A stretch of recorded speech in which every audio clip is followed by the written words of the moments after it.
Olá, gente, bem-vindos a mais um vídeo, mais um fenômeno ondulatório aí para a gente discutir, é a ideia de interferência. É importante tomar cuidado com essa palavra, porque se você digita interferência na internet, no Google, nem sempre aparece a interferência de ondas. Aparece, às vezes, a interferência de um aparelho elétrico sobre um campo magnético, ou o contrário. Então, há outras aplicações dessa palavra. O que eu vou discutir é a interferência entre ondas. A definição técnica, novamente, sempre parece complexa, né? Superposição de ondas de mesma frequência e natureza.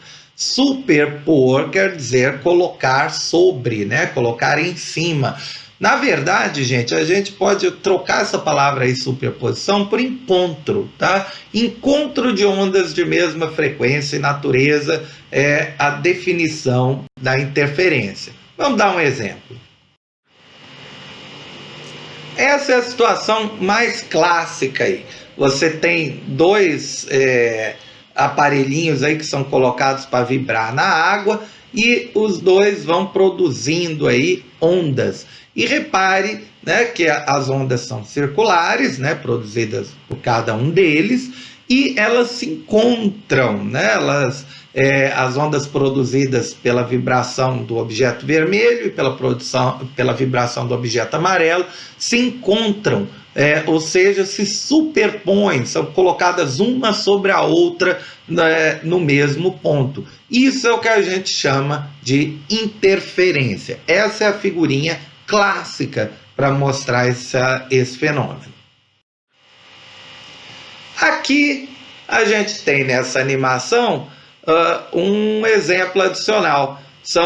Você tem duas ondas, né, indo para a direita e outra para a esquerda, aí elas se encontram, né, e durante a superposição você tem uma mudança aí, né, do formato da onda. A gente já vai explicar por que ocorre essa mudança aí. Algo importante que é possível ver na animação anterior é que, após as ondas se encontrarem, elas retornam para suas trajetórias e formas iniciais. Ou seja, a onda que estava indo para a direita continua indo para a direita, igualzinho, como estava antes. A mesma coisa a onda que estava indo para a esquerda. É só no momento do encontro que você tem uma alteração do formato aí dessas ondas. Essa animação mostra o que acontece quando duas ondas se encontram. Repara, por exemplo, que quando uma crista encontra um vale, a onda praticamente desaparece. Mas depois do encontro, né, elas voltam a se propagar como se o encontro não tivesse ocorrido. Quando dois vales se encontram, mesma coisa. Depois do encontro, eles continuam a se propagar como se o encontro não tivesse ocorrido. Essa animação mostra os dois tipos de interferência que podem existir. Vamos olhar numa situação estática, né, que é mais fácil de entender. A gente diz que ocorre interferência construtiva quando você tem, por exemplo, duas cristas, A e B, e aí elas se encontram. No momento que elas se encontram, repara o que acontece com a amplitude, ou seja, o tamanho da onda. Ele aumenta, ele vira a soma das duas amplitudes durante a interferência.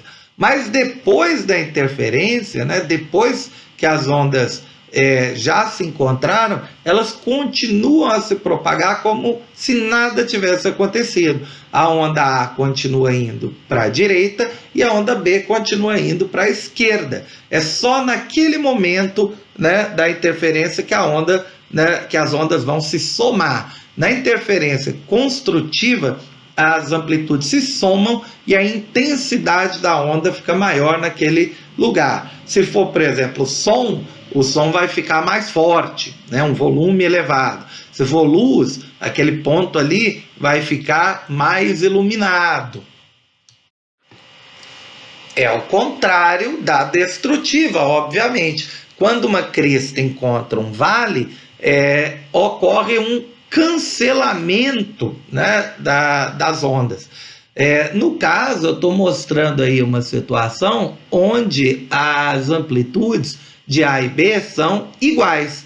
Aí, quando ocorre esse cancelamento, a onda praticamente desaparece. Nem sempre isso acontece, né, gente? Por exemplo, se a crista de A for um pouco maior que a de B, vai sobrar uma pequena crista para cima. Se o vale de B for maior que a crista de A, vai sobrar um pequeno vale para baixo. Mas a interferência destrutiva mais clássica é quando as duas têm a mesma amplitude. Aí você tem um desaparecimento aí da onda, tipo um cancelamento do som, cancelamento da luz por completo naquele instante. Passado aquele momento onde elas se encontram, elas continuam a se propagar como se nada tivesse ocorrido. Um exemplo de aplicação da ideia de interferência construtiva é em um home theater, né? Ou seja, uma sala aí especial, né, preparada para se assistir televisão com alta qualidade, com um sistema de som, né, espalhado no quarto, né, no ambiente. Nem sempre você consegue uma centralização perfeita da pessoa na sala em relação à distância da tela ou a distância de todas as caixinhas de som que são mostradas aí na figura. Qual que é o resultado? Quando você tem, por exemplo, duas caixas de som que emitem o som e produzem a interferência construtiva, o som fica mais forte, ou seja, fica mais audível. Isso é o que você quer, né? Se estiver bolando um sistema de som mais sofisticado. Então, voltando aí para o exemplo do home theater. Repara que as caixas aí que estão mais à frente, ou seja, na parte do topo da figura, estão mais distantes do que as caixas de som que estão atrás da pessoa. O resultado é que a pessoa vai ter que fazer alguns ajustes para fazer com que o som das caixas de trás saia um pouco atrasado em relação das caixas da frente, para que ela receba todos os sons ao mesmo tempo e haja uma interferência construtiva naquele ponto.